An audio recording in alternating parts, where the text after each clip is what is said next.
chez nous, l'acte de psychothérapie est un acte réservé maintenant, depuis, Mmh. plusieurs années. Donc, ça, c'est la grosse différence, je dirais, avec l'ordre.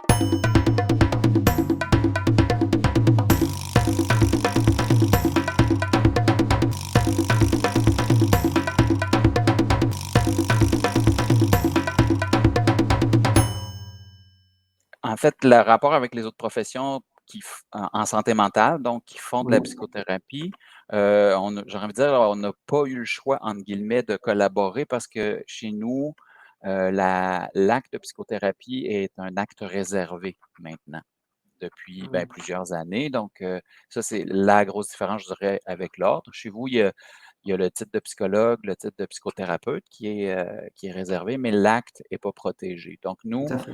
après plusieurs années de travail et de collaboration entre plusieurs ordres, on en est venu à faire une loi donc qui fait en sorte que l'acte est réservé.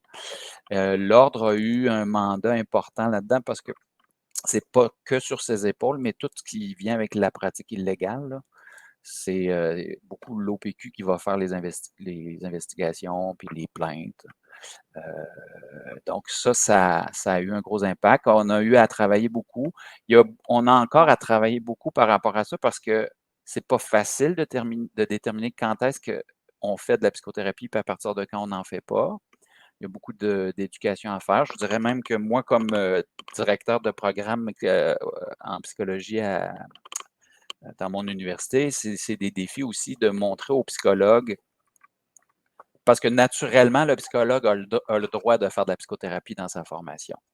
Mais ça fait en sorte que maintenant, on doit réfléchir aussi à comment ils doivent discuter avec d'autres collègues pour être capable de leur dire, ben là, fais attention, tu commences à mettre le pied dans de la psychothérapie, tu n'as pas le droit. Donc, il y a des fois des enjeux un peu sensibles, là, des discussions dans des équipes cliniques qui peuvent apparaître par rapport à cette notion-là de l'acte réservé. Donc, c'est pas tout le monde qui l'a. Il y a plusieurs professions qui peuvent le demander, là.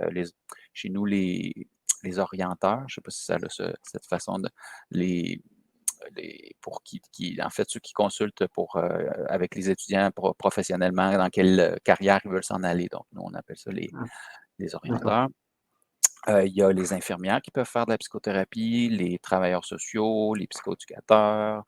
Il y a quand même plusieurs professions comme ça. Mais pour avoir leur titre, eux, ils doivent faire souvent une formation supplémentaire qui est très balisée. C'est la loi qui l'a balisée et c'est l'ordre aussi qui évalue les dossiers des autres professionnels qui veulent avoir le titre de psychothérapeute.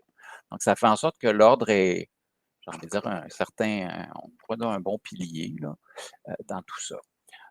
Ça a quand même beaucoup de psychologues ont réagi, hein, quand la loi sur la psychothérapie est venue parce que ça a été un exercice, on pourrait le voir un peu de négociation, veut pas, mais il y a des psychologues qui pensaient avoir perdu un peu je dirais de pouvoir sur le terrain parce qu'on a donné peut-être, pour certains, ils considèrent qu'on a donné trop de ce droit de psychothérapie trop facilement. Donc ça, c'est un débat, Mmh. mais quand même, ça fait en sorte que depuis c'est pas tout le monde qui peut faire de la psychothérapie. Le public est mieux protégé certainement, mais ça fait en sorte qu'on a d'autres sortes de tâches, hein. En fait, l'ordre a d'autres tâches parce quand il y a des plaintes de pratiques illégales, ben, c'est à eux de faire la preuve qu'il y a quelqu'un qui se nomme. Tu sais, depuis ce temps-là, il y a toutes sortes de nouveaux noms hein, qui sont sortis pour ne pas parler de psychothérapeute, pas parler de psychologue. Le système essaie toujours de déjouer les règles. Oui, Mais ça fait effectivement. quand même ça nous sécurise quand même de savoir qu'il y a tout ça derrière pour protéger le public, puis aussi de protéger le terrain qui reste, aux psychologues, là, dans tout ça. Ben, en fait, j'aurais envie de vous dire, vous pouvez, sur le site de l'Ordre des psychologues, il y a une section quand on va voir, psychothérapie, qui définit très bien c'est quoi. Dans la loi, donc ça a été défini, c'est quoi la Mmh. psychothérapie. Puis ça explique aussi qu'est-ce qui n'en est pas. Donc, par exemple, juste du soutien, les gens maintenant, peuvent tu des aidants naturels ou des équipes de soutien en santé mentale ou de la relation d'aide, ça continue à se faire, donc c'est pas ça. C'est l'idée, par exemple, la thérapie familiale, conjugale n'est pas nécessairement considérée comme de la psychothérapie. Donc, il y a plein d'activités comme ça qui continuent d'être faites dans plein d'organismes communautaires qui n'ont pas de psychologue ou de psychothérapeute dans leurs équipes.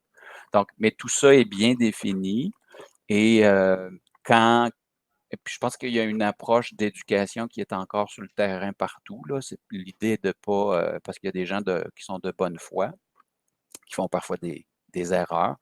Donc j'ai l'impression que c'est pas le but n'est pas d'envoyer en prison les les gens qui Ouais. dépassent la limite, là, puis qui mettent un pied dans la psychothérapie. C'est quand même assez bien balisé, mais il y a beaucoup d'éducation à faire encore, parce que ça reste quand même des subtilités, vous l'avez dit, ça n'a pas été facile, puis ça reste encore des subtilités parfois.